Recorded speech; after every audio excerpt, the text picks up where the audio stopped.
साहित्य कला संगम रतनगढ़ संस्थान की तरफ से आयोजित इस मासिक काव्य गोष्ठी में पधारे हुए संगम के अध्यक्ष वैद्य बालकृष्ण जी, बड़े भाई साहब आदरणीय कुलदीप जी, इस संस्था के निदेशक आदरणीय पारिक जी, और मैं जिनसे व्यक्तिगत रूप से परिचित नहीं हूँ, हमारे विशिष्ट अतिथि महोदय, आपका बहुत बहुत अभिनंदन, स्वागत। वैद्य जी ने अभी अरविंद जैसे राजस्थानी में कह रहा था कि वो 5 सालों मेरे गले में घाल रखे, बाकी अब के स्थिति तो आ हो रही है कि एक टांग अठे, एक गाड़ी में एक जोधपुर, 3 है बनी पर 2 टांगा नहीं 3 बना रखी है। खैर, मेरा छोटा सा निवेदन आप लोग बार बार स्वीकार करो, वैद्य जी का आदेश पर मैं निवेदन करूंगा आपसे, और आप वैद्य जी को आदेश मानते मेरा निवेदन स्वीकार करो। उन्हें आपको बहुत बहुत अभिनंदन की करिए कि आप लोग काव्य गोष्ठी ने सतत बनाने रखने में मारो जो प्रयास है, भी प्रयास में मारो सहयोग करो। भाई अरविंद जी की बात की, सेवा को भाव और छोटी छोटी बातों को ध्यान जगो बार राम मंदिर में राखी जाए। राम मंदिर बन रहे हो, राम मंदिर की चर्चा चल रही है, बुजुर्ग जगह मंच पर बैठे हैं, मैं भी दौर ले झेले है जी, दौर के मायने कार सेवका पर गोली चली है, भी दौर का साक्षी रहे है जी, दौर के मायने निर्दोष लोग मारा गया और स्वतंत्र भारत में मारा गया, सिवाय सिर्फ और एक काम के लिए कि राम को नाम लेने के लिए। जब राम मंदिर बन गया और राम मंदिर बनने के बाद में भगवान श्री राम के विग्रह की स्थापना होने जा रही, तो 20 से पहली जगह कार्यक्रम होया, भगवान ने सरयू को स्नान कराणु, भगवान की मूर्ति के पट्टी बांधनी, प्रधानमंत्री को विभिन्न जगह पर जाकर के तीर्थाटन करनू, भी दौरान कुछ भाव और कुछ भाव अपने पूरे हिंदुस्तान और दुनिया के लेखका के श्रद्धालुओं के मन में विचार उठा, सब आप आपकी पंक्तियां भगवान के चरणों में अर्पित करी। भी दौरान मैं भी 4-6 पंक्तियां लिखने का प्रयास करूं। वो गीत तो कौन का मैं, मेरी कविता हमेशा गीत को नहीं याद रहे, कारण कि नहीं तो देखो, एक तो वह बांसुरी वो बाजती मीठी लगे, और एक वह बांस जगह बाजता कोजा बहुत लागे, तो कया ने बांसुरी होवे पर भागन का बांसुरा और बांसुरा बाजेड़ा तोरा दुनिया पर फिर भी जब अरविंद पर का भाया का गीत सुनूं तो मन में कई बार आवे कि गीत अपन लिखना चाहिए, अपन गीत भी कौन लिख पा रहा, तो कई बार प्रयास करूं। भाई सुभाष जी फेसबुक पर बहुत अच्छा गीत सुना है, काल परसों और रतिकांत जी को भजन सुनाया, बड़ा आनंद आया गीत ने सुन, भजन ने सुन के, तो एक छंदोबद्ध रचना लिखने को प्रयास करो। आने वाले हैं रघुनंदन, कोटि कोटि अभिनंदन है। एक बार वैसे एक घटना घटी, कैफी आजमी नाम को एक बहुत बड़ा वामपंथी लेकर बोलो आपने देश में, मैं कोई नज्म लिखी उर्दू में, और भी नज्म को भाव हो कि राम आज भी वनवासी, भी टाइम में एक कविता लिखी कि राम वनवासी को नहीं और राम को भारत कटकट पर बसेगा तो वनवासी को नहीं। वो दौर खत्म होया, चलो मुझे लगे तो वास्तव में आज राम जी वापिस जब अयोध्या में आए तो आपका 4 पंक्तियां जरूर लिखा।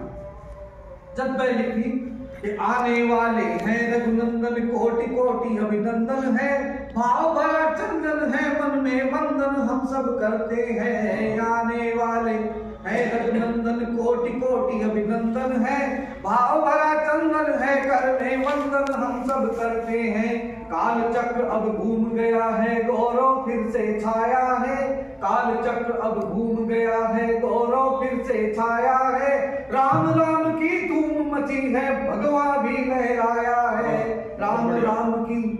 काल चक्र अब घूम गया है, गौरव फिर से छाया है, राम राम की धूम मची है, भगवा भी लहराया है। तो कितने ही बलिदान हुए हैं, उनके पुण्य का चंदन है, कितने ही बलिदान हुए ये उनके पुण्य का चंदन है। आने वाले हैं रघुनंदन, कोटि कोटि अभिनंदन है, आने वाले हैं रघुनंदन, कोटि कोटि अभिनंदन है। 1989 अक्टूबर के महीने लेके चलो आपने कि कभी पड़ी थी लाठी सर पर, कभी पड़ी थी लाठी सर पर, रक्त बहा था लालों का, कभी पड़ी थी लाठी सर पर, रक्त बहा था लालों का, चली गोलियां सनसन करती टोला था मत वालों का। कभी पड़ी थी लाठी सर पर, कभी पड़ी थी लाठी सर पर, रक्त बहा था लालों का, चली गोलियां सनसन करती टोला था मत वालों का। हिम्मत वालों की क्रम तो हिम्मत वालों की हत्या पर अवधपुरी का क्रंदन है। आने वाले हैं रघुनंदन, कोटि कोटि अभिनंदन है। और 500 साल को इतिहास बदलियो तो सदियां बीती बीती पीढ़ियां, घाव बड़े ही गहरे थे। अस्मिता का सवाल बालकृष्ण आडवाणी कहो कोई आस्था कोई कोई अपनी अस्मिता का सवाल है। भारतीय गुलामी को प्रतीक आज भी जिंदा है। तो बीच गांव एक पंक्ति खड़ी हुई कि सदियां बीती बीती पीढ़ियां, घाव बड़े ही गहरे थे। आंखों से आंसू ना टपके, पलकों पर ही ठहरे थे। सदियां बीती बीती पीढ़ियां, भाव बड़े ही गहरे थे। आंखों से आंसू न टपके, पलकों पर ही ठहरे थे। तो आज आंसुओं का सरयू के जल से होना संगम है। आज आंसुओं का सरयू के जल से होना संगम है। आने वाले हैं रघुनंदन, कोटि कोटि अभिनंदन है। और युगों युगों से थी अभिलाषा किसके मन में?